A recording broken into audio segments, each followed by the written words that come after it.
Computing Foundation in partnership with mentoring professionals from Silicon Valley. Join a thriving ecosystem of teen tech entrepreneurs where ideas are shared, tested, and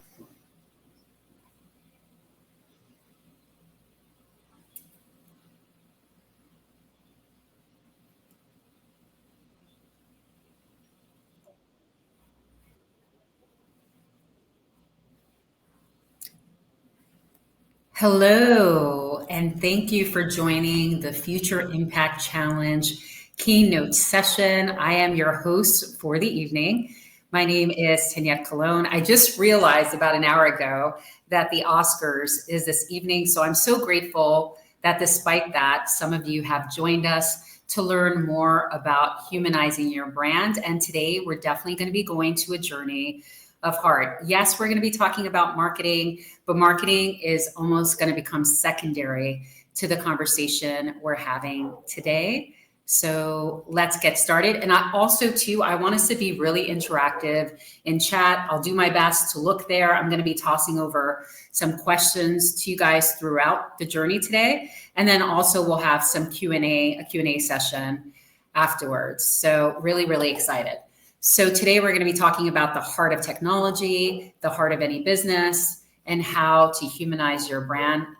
So what does it mean to humanize your brand? I want to set the stage that when we talk about humanizing your brand, it has less to do with marketing and everything to do with conscious leadership, servant leadership, and how you decide to serve your clients in every part of the journey, of the entire life cycle of a customer. So that means from the beginning, when you're actually creating your company or creating your tech platform, how you're considering human design as part of that.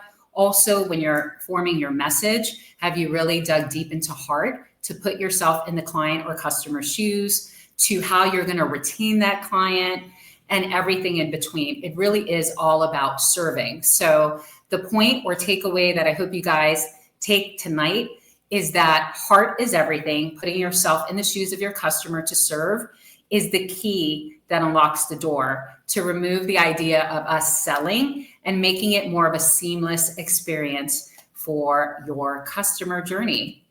So my name is Tanyette Colon. I have over 25 years of experience in mostly digital media, but also traditional as well, with a big focus on brand activation, go-to-market strategy, and execution. I have worked with some pretty big brands, but also have done a lot the last 15 years with small to medium-sized businesses and technology startups as well. Believe it or not, I'm a former sports radio host and did some TV. I'm the founder of Infuse, which is an omni-channel communication SaaS platform for small businesses to help them humanize that first hello, which is so important. And also the founder of a consultancy marketing agency called Embolden Entrepreneur. I am the mother of a Gen Z son. His name is Ambrose, and he will be graduating high school and going to college in the fall. And I have my CHO, which is short for Chief Happiness Officer. He's a rescue pitty. We call him Sir Benjamin, but really his name is Benji for short. You can see him there in the right. He likes to lounge a bit while I'm working. And I'm also a huge lover of traveling. So I'm a huge wanderlust because I feel like the world is our best classroom to learn. I love writing and the spoken word, anything 1920s, which drives my son insane every single time I replay The Great Gatsby in the house. I love philosophy, jazz, definitely a nerd for Norse mythology, and anything related to human engagement. As I stated earlier, we're definitely going on a journey. And so I always like to start with this quote that I thought of during the time of the beginning of COVID, is that there's never been a more interesting moment in our history where companies and brands sit in a unique position to really solidify and create a more personalized brand. Humanizing a brand is no longer an option. It's actually a requirement. I would say it was a requirement pre-COVID, but it's even more important now because we've gone through a very transformative time. During the time of COVID, a lot of isolation. And as humans, it's one of the blue zone factors is community. We're wired to have interaction, to have community. So it makes sense to build that around your brand. We'll be talking about that towards the end and how you can do that, especially as a beginning business or a startup. Some quick tips on how to do that. So the one word I want you to remove during this journey, and maybe in the journey of building your business or scaling it up, is the word sell.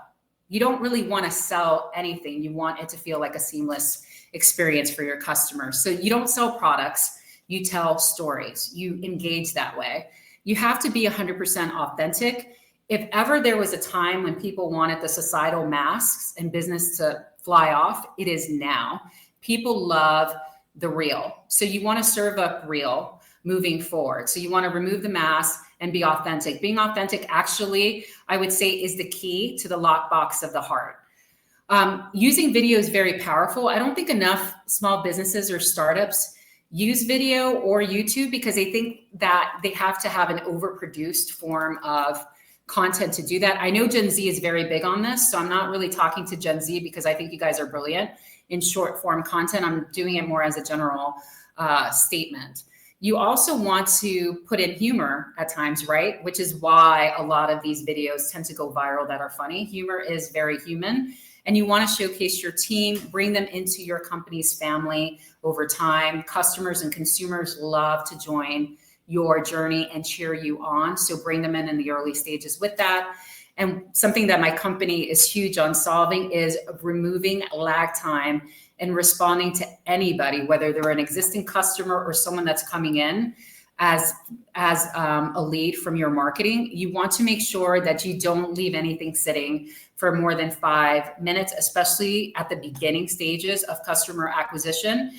Anything left sitting for more than 5 minutes, you just lost 80% of your chance to convert that person into your family, or into your business. So you want to keep that in mind as you're developing your marketing strategy. And again, humanizing, meeting them at the communication door of their choice or the media door of their choice, which we'll talk about in a little bit. I love this quote. It is so important. He who has a why can endure anyhow. And that is true in any aspect of life. When you have a why, there's a greater sense of purpose. There's also passion, and passion is contagious. But I want to say there's different levels of why. I think when we start a business, we think we know what our why is. We're usually, I would say, more in the minds. We know we're solving a business-to-business problem, but what I'm talking about in this slide is actually going 5 levels deeper to your heart-centered why. This became center stage for me during the time of COVID, and I'll tell you a little bit of that story in a little bit. But your heart-centered why is the core fuel for your company. This is your North Star, your lightsaber, I call it. And it's actually going to help you endure all the highs and lows of building a company, being a solopreneur, or building a tech company or scaling it up over time. We all know there's good. And a lot of the times there's the behind the scenes bad that no one really talks about, but we're all going through. This will keep you there. As I stated, your heart-centered why is 5 levels deeper than your actual business why. And here's what happened to me. I had a startup in market back in 2019, right before COVID hit. COVID came in and it gave me and my company a forced pause. And my mentor at the time had asked me, why did I build a company in the first place? Because I started moving off path to why, that heart part of the why. And so we had a session and I really started thinking about it, getting quiet in the mind and started going to heart. And what I didn't realize is the reason why I built my SaaS communication platform in the first place was based on an experience that I had with my mother when I was a little girl. And so we grew up on the poverty line when I was younger. So we were on the lower part of the socioeconomic scale. So we didn't have health insurance and I ended up getting really sick. And my mom did not have access to take me to a private doctor. So we ended up having to go to a clinic. I think I was maybe about 6 or 7 years old. And I remember as my mother went up to the counter to speak to the woman to check in for the appointment, the woman just really treated her in a way that was dehumanizing. And I knew that as a child because I saw my mother's body language shrink in. So whatever preconceived notions this woman had about my mother not having insurance or whatever the story she had in that interaction, it impacted my mother's body language, which then impacted my heart. And it wasn't until that conversation with my mentor that I realized that was my fuel for even a lot of the social impact or social mission driven things I had done in my lifetime was always based around giving a voice to the voiceless. And my company is all about humanizing that first hello as well. And so getting back to your heart-centered why keeps you on track, because especially if you're a tech startup, it is so easy to get lost in the Silicon Valley jargon of acronyms and who's going to be the next unicorn. And now I guess it's the decacorns of the world. And what gets lost is the reason why you're doing it in the first place. And it is so important to stay in that heart, right? And not too much in the mind. And I know that sounds counterintuitive because of the world we're in, but this is where the future is headed. It's always been there, but it's more important now. So marketing your why from a psychology perspective bypasses the logical part of the brain. And people want to buy from people that they like. Again, it's not a sell, it's a heart-centered human connection thing. They want to buy from people they like, or that they see a part of themselves within that person. So when you give your brand, it also gives your brand a long-term sustainability in the marketplace. So it's not like a one-hit wonder. When you're going this approach to heart with every part of your business, it really gives you that sustainability and stickiness in the marketplace. And consumers are willing to pay more for a humanized experience. I would say they were willing to do that pre-COVID, but it's, again, I can't reiterate this enough. It is now more important. And I think the companies that will last during this time and continue to scale up are the ones that are looking at every single part of these pillars from a lighthouse perspective and not cutting any corners for the long range goals. Oh, I may have gone backwards. I knew that was going to happen. Okay, so now we're going to really dive into heart. And I wanted to do this via visuals. So I have 3 different case studies. The first one is, and you guys may have seen this, it was a Super Bowl ad for 2020. It was Google Super Bowl ad, actually. And yes, I get it. Google's a big tech company, and we could go back and forth on some of the stuff they do with data. But what they do really well is bringing heart into their messages, and their products almost become secondary. Again, going back to my point of making it a seamless experience. So we can play that ad, and you're going to see why these 90 seconds are so powerful.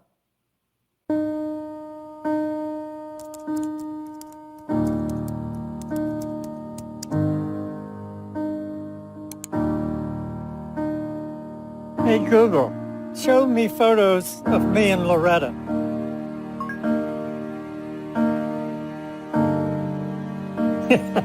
Remember, Loretta hated my mustache.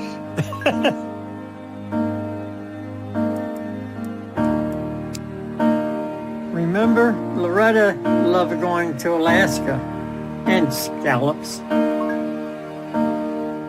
Show me photos from our anniversary. Remember, she always snorted when she laughed. Play our favorite movie.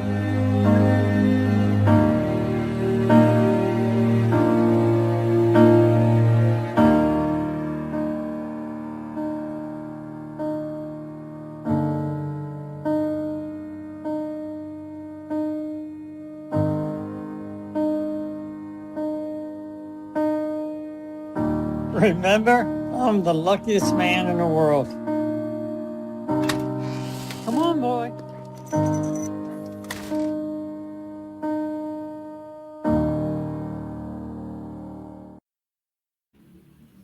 I can watch that commercial again and again, and I always get a little bit emotional over it. And of course, the audience as well did, because it really touches, I think it's cross-generational in a way, because if you're Gen Z, this could be a grandparent.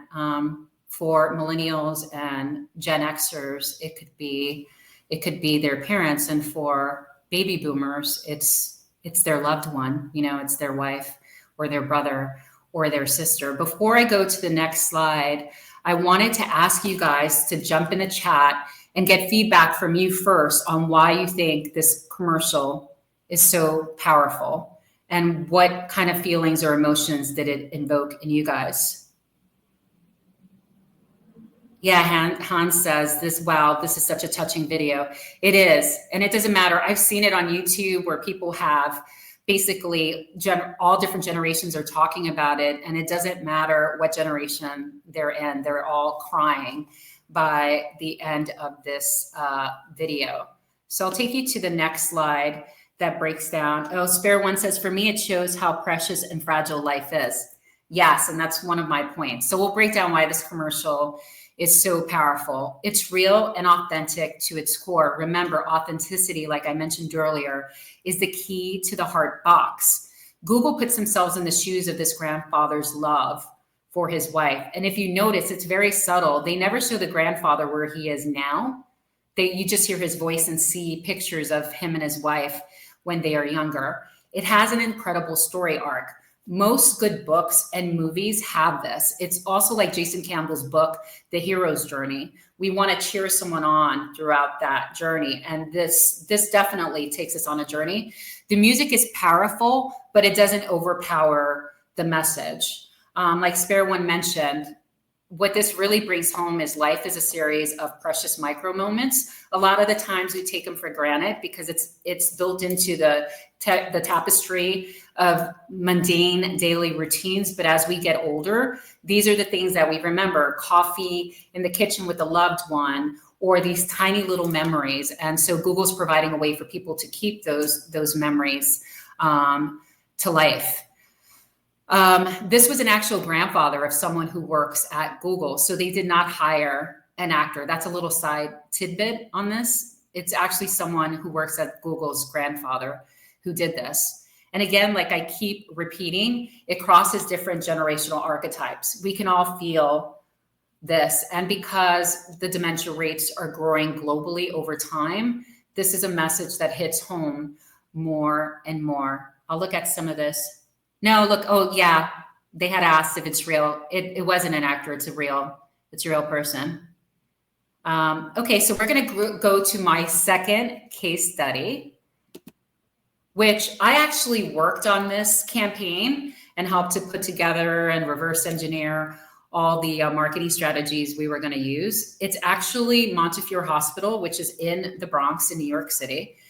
The name of the film was called Corazon. It was groundbreaking because it was actually the first time in history that a hospital system entered a true real-life patient story into the film festival. It kicked off with the Tribeca Film Festival and then went on globally to win awards across the globe.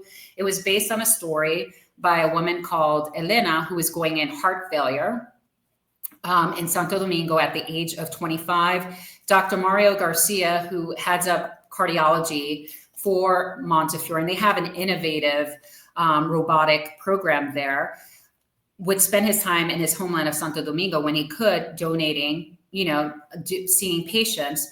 They serendipitously crossed paths, and that's where that story begins. The whole idea behind getting this out there in the first place was, one, to be able to literally bring to light organ donation and the importance of that, right? Because it's something that a lot of people don't like to talk about because we're talking about a theme of death. So we wanted to bring the importance of organ donation to life. And then also too, we wanted to highlight Montefiore's very innovative heart center. A lot of the times they get overshadowed by some of the bigger hospitals that are in Manhattan, like Mount Sinai, Weill Cornell. And so what happened here was that it went viral as well. And so we're going to play that quick 30-second trailer now.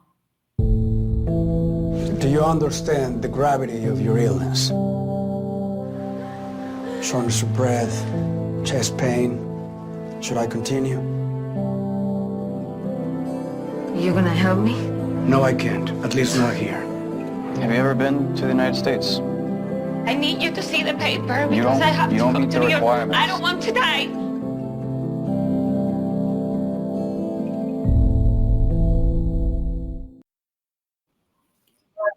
Now that was more of a trailer, so it wasn't really a commercial per se. But again, video is a very powerful form. It went viral again, and it brought the fact that she's actually still living on an artificial heart, by the way, because she was on the transplant list.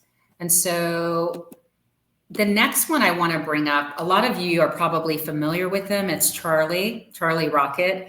He's on Instagram and TikTok. I think he does such a beautiful job with social impact via social media. We know how powerful social media is, but it can also be a nemesis in many ways, because instead of bridging, it almost sometimes feels like a fractured bridge.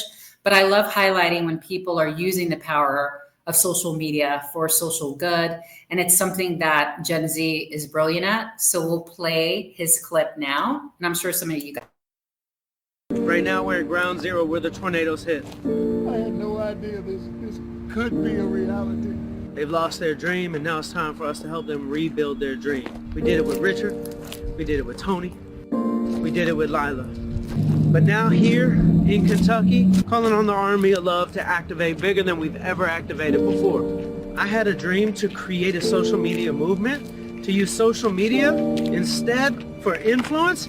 Let's use social media for impact. You are part of the Army of Love, and we can make a difference in these people's lives. I want to thank you for doing whatever you can do to help me. If each one of my followers were to donate $1, that'd be $6 million for these families. We've raised $180,000 in 12 hours.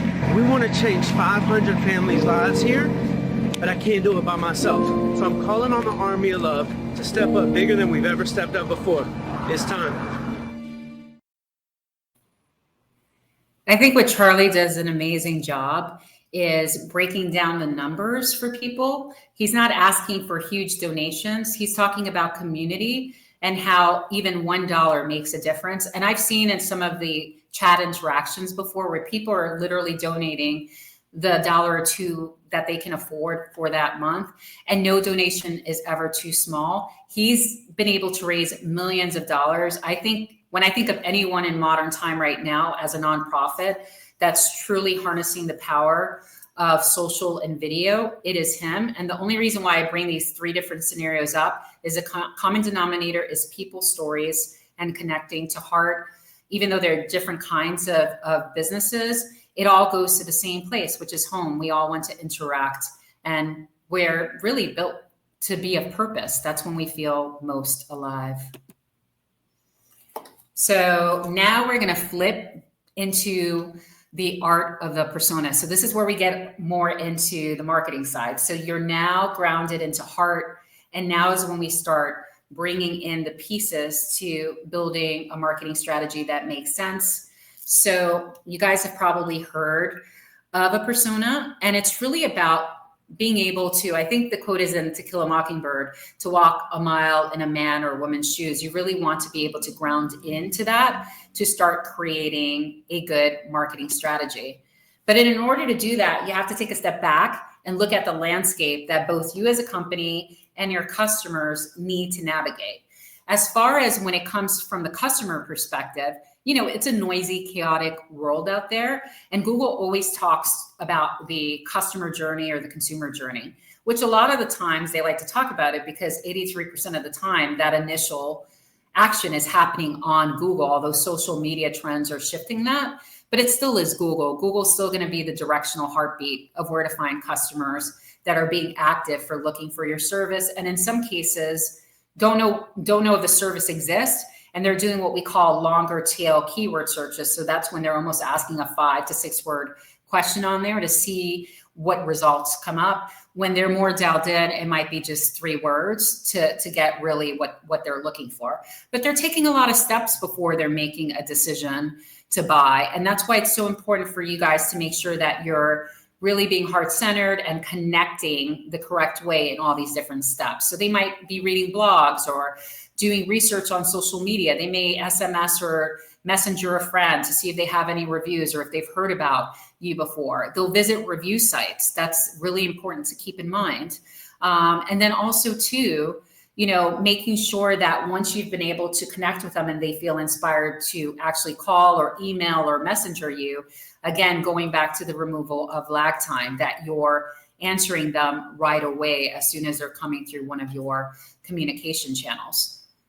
But this, underneath that hood, this is actually what it looks like for both you and the customer. There's a litany of advertising opportunities there. There's what kind of tech are you going to use within your own company to manage your social media posts. I mean, the list goes on. Like, what data companies can you use for email marketing or to start aggregating data outside of just maybe Google Analytics? It's so noisy that we can barely even see an icon that we recognize. But I only bring this up to understand that it's so important to break the noise with some consistency and really aligning yourself with where you want to go and what your heart center goals are for the company. So the art of the persona is on one big basis. You don't design for brands, you design for people interacting with the brands. So a persona profile is basically, it's based on fictional characters, and it's usually based on some form of research that represents your different user types or customers. And personas provide meaningful customer archetypes that help your startup or your company to stay, again, like I love to say, the human design path. So I'm going to show you like 3 examples. This is a fancy one. This is coming from Prism, which is it's a premier company that does these life stage storyboarding. And usually any persona is going to start with demographics, a little about the customer, what's their lifestyle, what kind of activities are they into, are they heavy tech users or not? What kind of media consumptions are they doing? Are they married? Do they have children at home? And this will vary depending on the kind of company that you have. Here's another version, right? This one is for accumulated wealth, might be used for something related to a finance company. Here's a more simple version.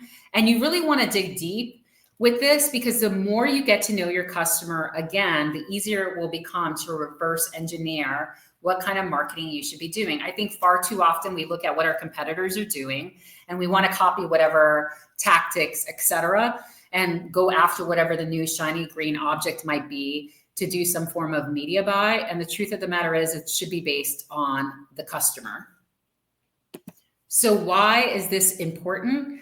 Because as I stated earlier, today's average attention span is about 5 seconds. That's actually about 3 seconds less than a goldfish, which is at 8 seconds. And a lot of that has to do with the fact that we're getting hit, we're in this digital age, by so much information at one time.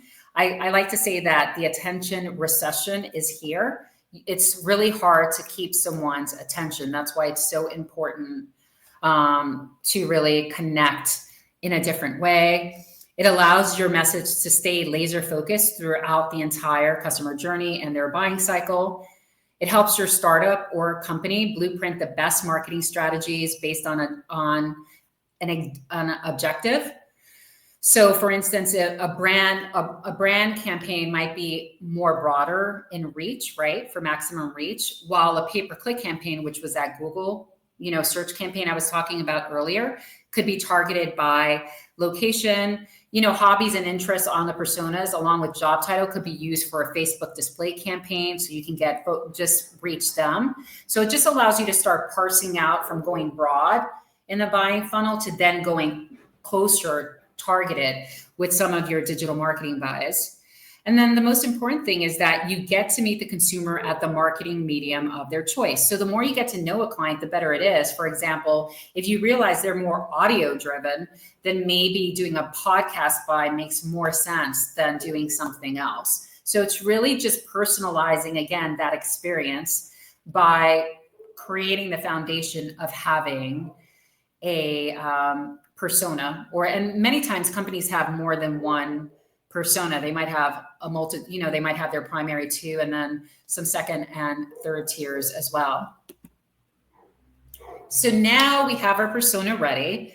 And I always like to talk to clients in general and startups about a little hack I call the alignment equation. Some people call it the conversion equation. And it's really about being mindful about the conversations happening in the mind of your customers. And that conversation takes place in a prospect's mind, really revolves around 2 major emotional issues. Remember, I stated earlier that a lot of this is an emotional buy. It's a connection.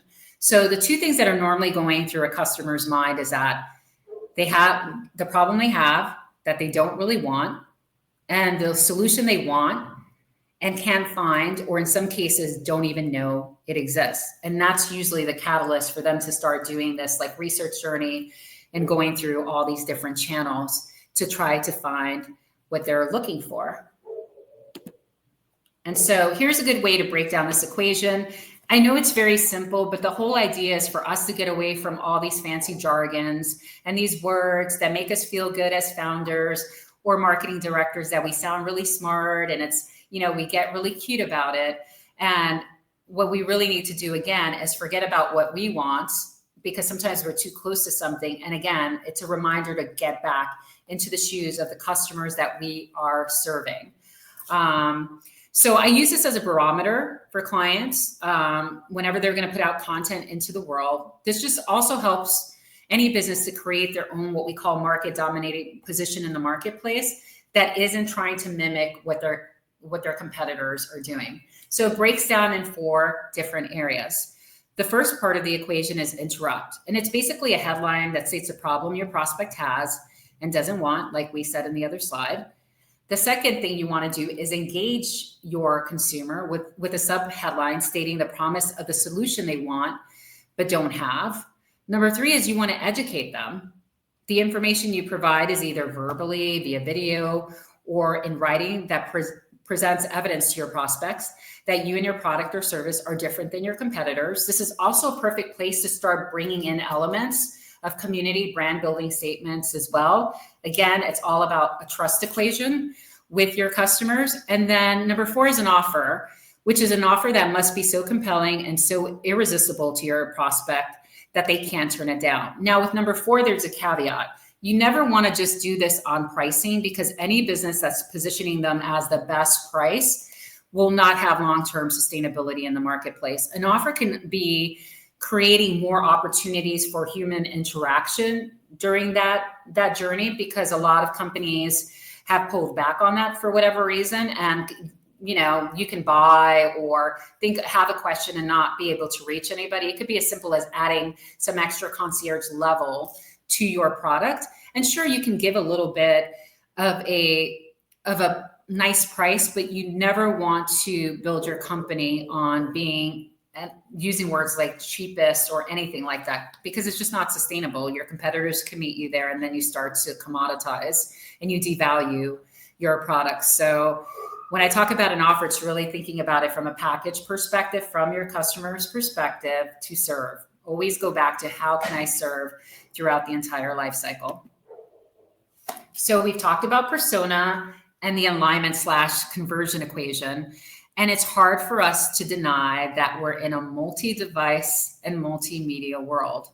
And like I stated earlier, your number 1 goal and mission is to meet your customers at the media consumption door of their choice.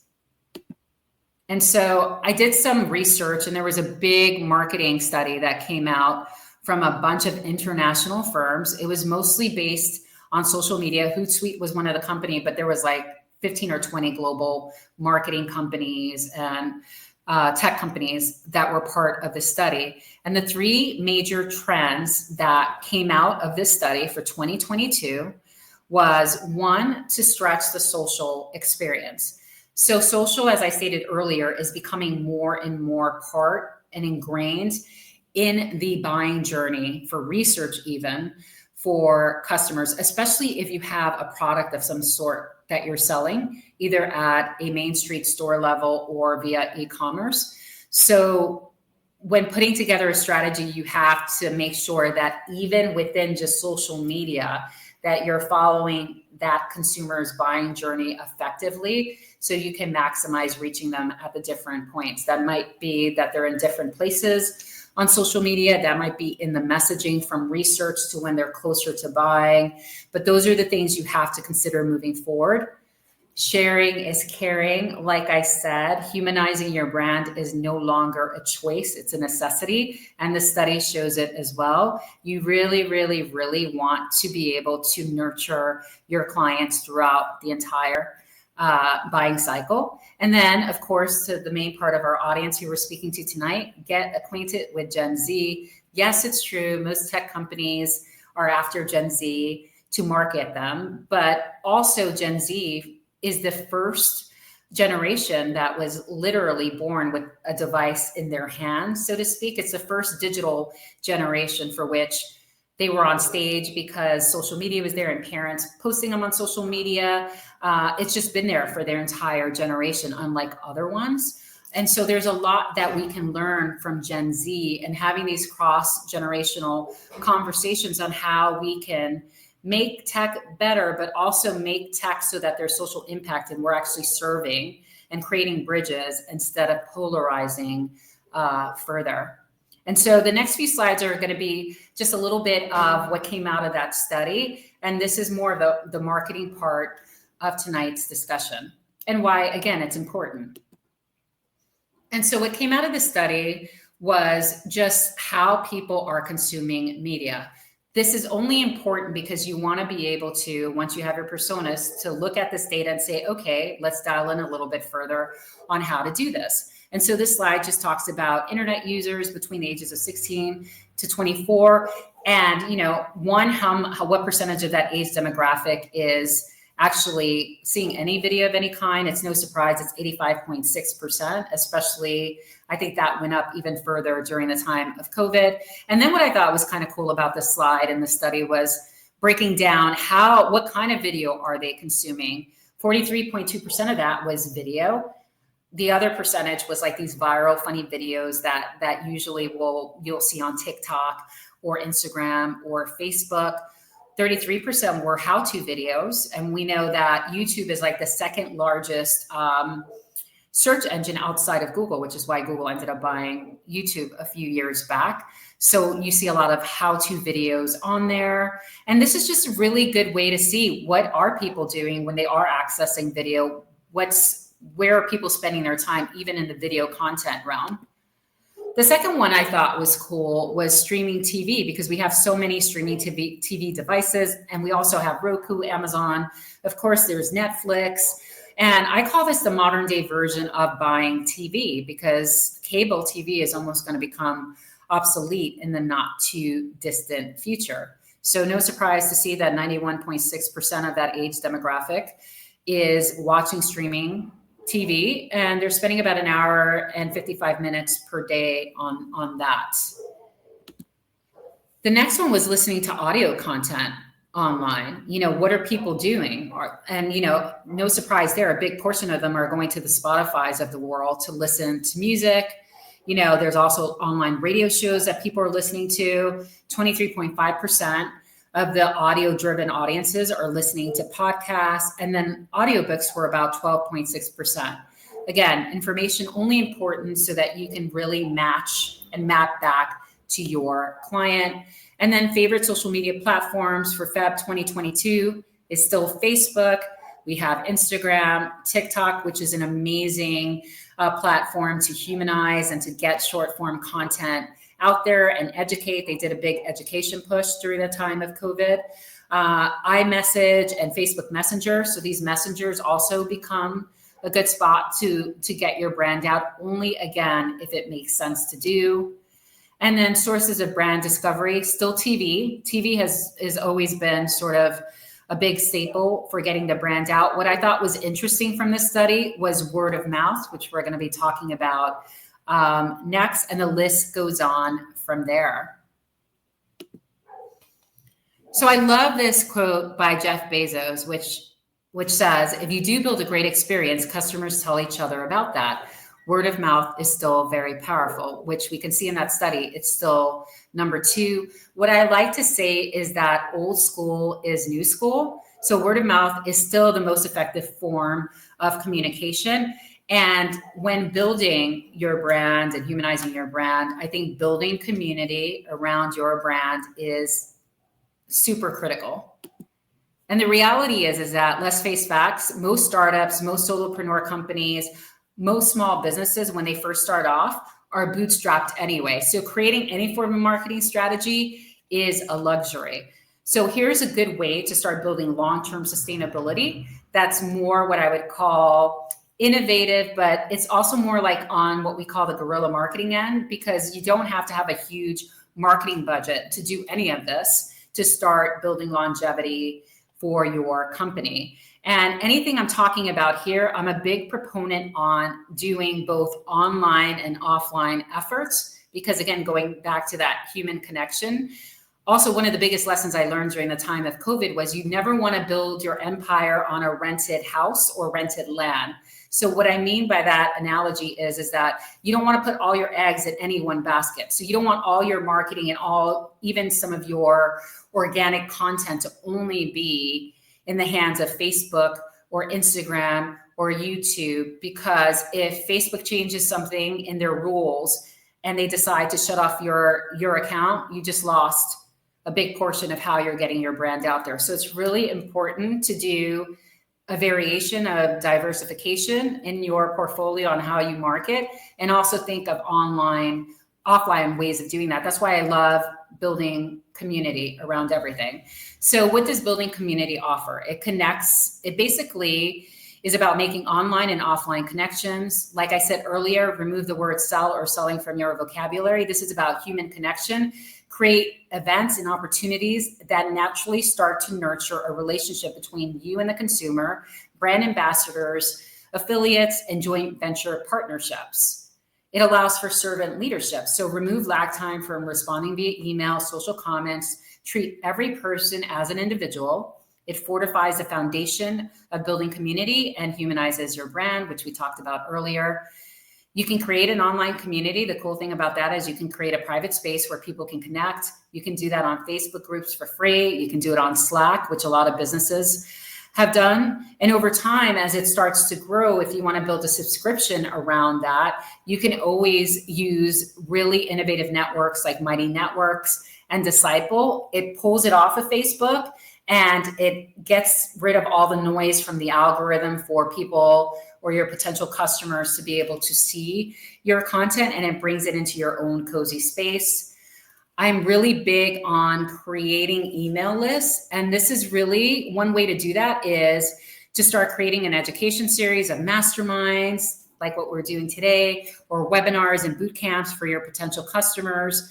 Invite speakers who share what I call the same soul client persona, and always co-promote and co-brand with reciprocity to their audiences. So the really nice thing about this is that even if someone isn't a customer, you're basically educating them on ways that they can grow their business or grow anything that they're interested in that makes sense for them. And you start bringing them into your world so that when they're ready, they think of you first and foremost. But if another business or guest speaker that you're bringing in could have a list of 5,000 people in their network and you have 3, you're now co-branding together. And anyone who signs up for that event, it ends up growing your list further, but you're also, again, creating community. It becomes one very simple way to educate, to give back, to serve, and to grow that doesn't require thousands of dollars of a Facebook, campaign. Not to say not to do that, but if you're in a bootstrap, this is where I'd be starting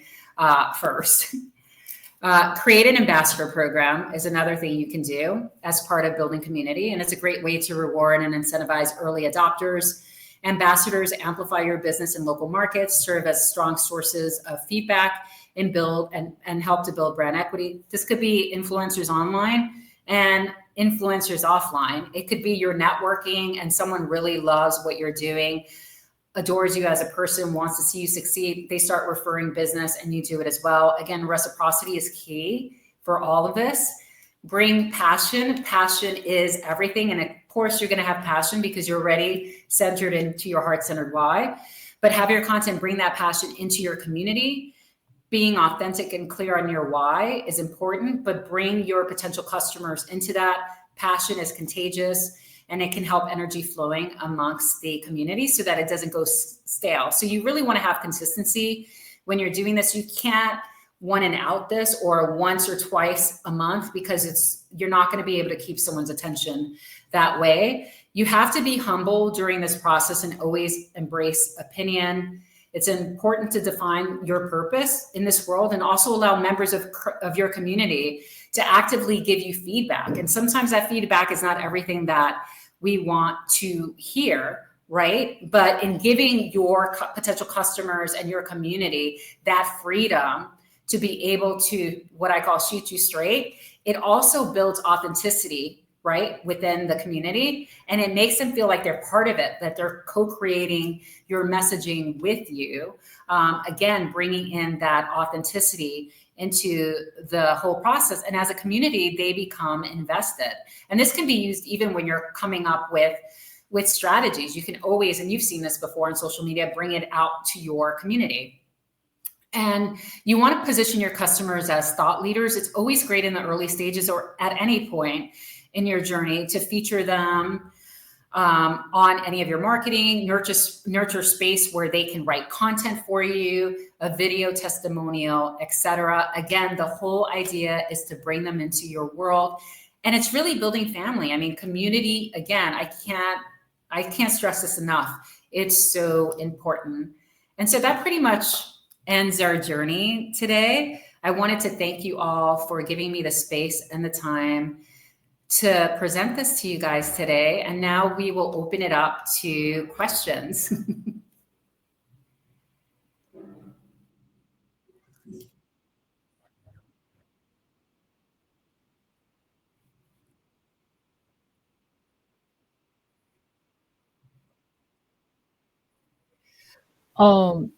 Can you guys hear me? Yeah. Oh, I see. That was mainly asking to myself because now it makes me think about ACF persona. Very good point. That's why, yeah. Yeah. Aw. Someone said they need to go to their grandma's house because it's my grandpa's birthday today. Sorry. No. Enjoy every minute of your grandfather's birthday. That is more important. But I am so grateful that you, despite that, you took time to be with us today. People are saying thank you. I think there's Miro.com in the resources where when you're building out personas, there's digital ways of doing whiteboarding, and you can do this with a team. So I think that's great as well. And it's in the resource section. So you'll be able to get that link. Someone said they really loved every second of this talk. Thank you.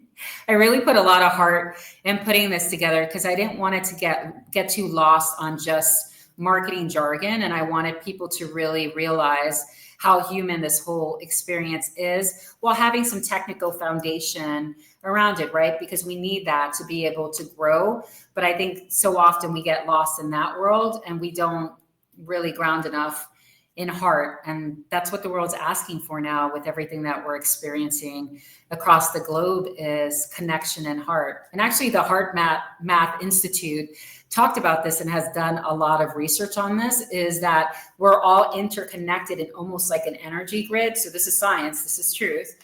And the more that we can resonate in everything that we do in that grid, the more power we have to change. So even in our marketing, by taking this and being mindful through this journey, we are doing social impact. As crazy as that may sound, because we're talking about marketing, we're reaching people with the energy of our own hearts and our own passion. And that's a gift that keeps on giving. And I think I have one question.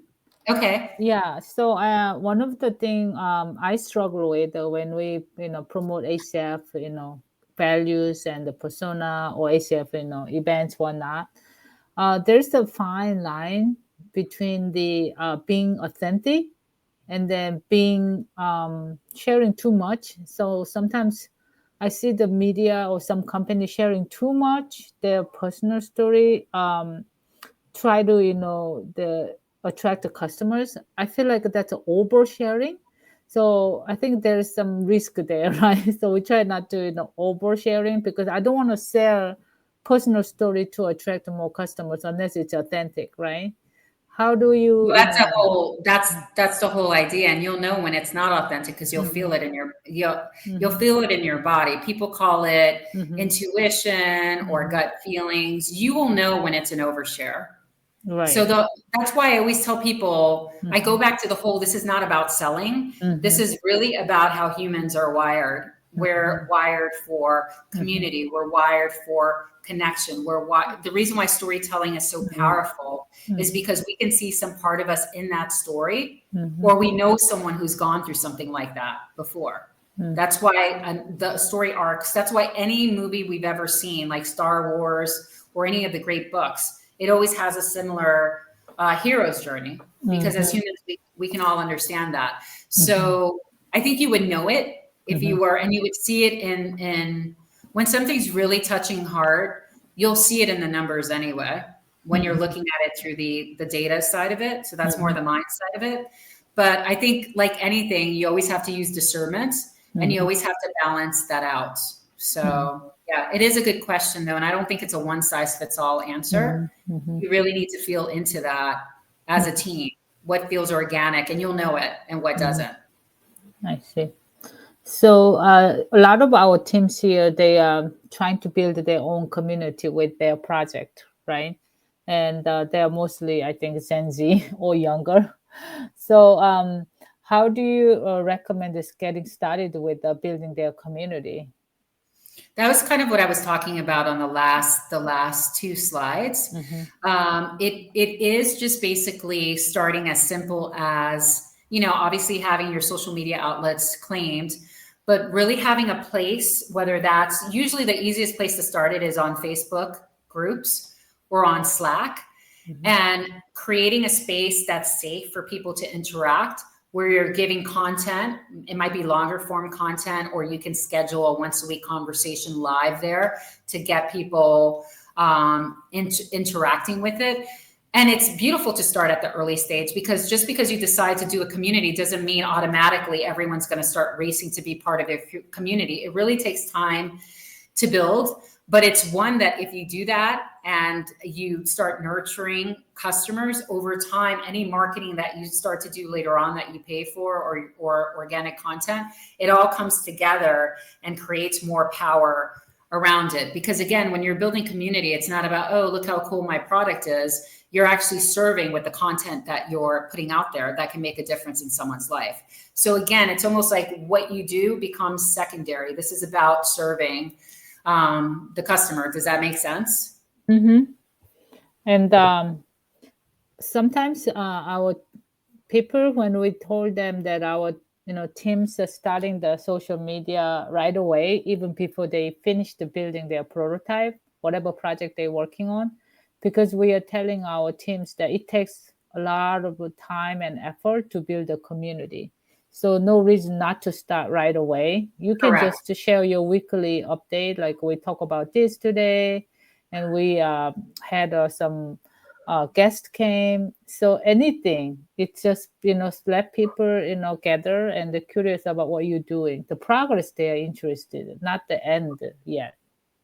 Exactly. It's a journey. It's again, it's a different form of storytelling of your life. And I think Gen Z, again, is really good with doing short form content that way. But I think when someone's on an entrepreneurial journey, we don't talk about the failures enough. And it really is built on failure when you think about it, because to go into a world of being entrepreneur, you're surrendering to a world of ambiguity, because there is no guarantees whatsoever. This is not like working for a company. There are a lot of unknowns and different paths and pivots that you'll have to do along the way. And so having someone come through the journey of the excitement, and I think that's what Charlie does, the third case study, even though he's a nonprofit, really well, is he's taking people through when he's got an exciting call, or Oprah called him for something, or they helped somebody else. And he's taking you through these daily little tidbits on the behind the scenes of having his vision come to life and having it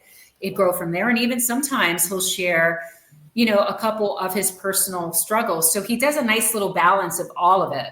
To answer your other question about when is too much, you always want to kind of have that ratio balance. But again, as a team intuitively or in your body, you'll know. And that's not woo-woo. That's just a fact. You usually know when something doesn't feel right because you'll feel it. And that's usually an indication to stop for a second as a team, take a step back and really feel into whether or not it makes sense to move past that. I think Michael Hoffman says, this is where I need glasses. Should the process of creating a persona be developed before a startup is launched? Or is this something that is developed as a startup? Now, it actually can be done and should be done actually before it launches at the very, I would even argue at the very early stages, because if we're considering that everything should be human design based, and you really want to mindfully think about everything that you're building and what potential impact it can have to a community or humanity, you really want to be doing that from day one, because it'll help with how you even design the product in the first place, which would then takes a life of its own for the rest of the life cycle of the product and once it's launched into market. These are all great questions. I'm making sure I didn't miss any. Mm-hmm. Yay. Mm-hmm. Yeah. Mm-hmm. So I think that's it for questions. I just, again, want to thank you all for joining me this evening, and for whoever else is going to see this afterwards. I hope some of the gems we dropped today you'll take to heart and into your journey as an entrepreneur. And I want to thank you guys. I want to thank the ACF team for all that they're doing to empower our future generations and our Gen Z, innovators to really, really think outside the box, to grow, to bring their visions to life, to make our world a better place. I am so inspired by Gen Z, being a Gen Xer. Probably because my son's also Gen Z, but I really just love your practical approach to some of the world's problems. And I know you're the generation that's going to make a ton of change in the coming years. And I'm just happy to have been able to spend some time with you all this evening. Thank you guys so much. And I look forward to hearing more about your journey and following it quietly behind the scenes. Mm-hmm.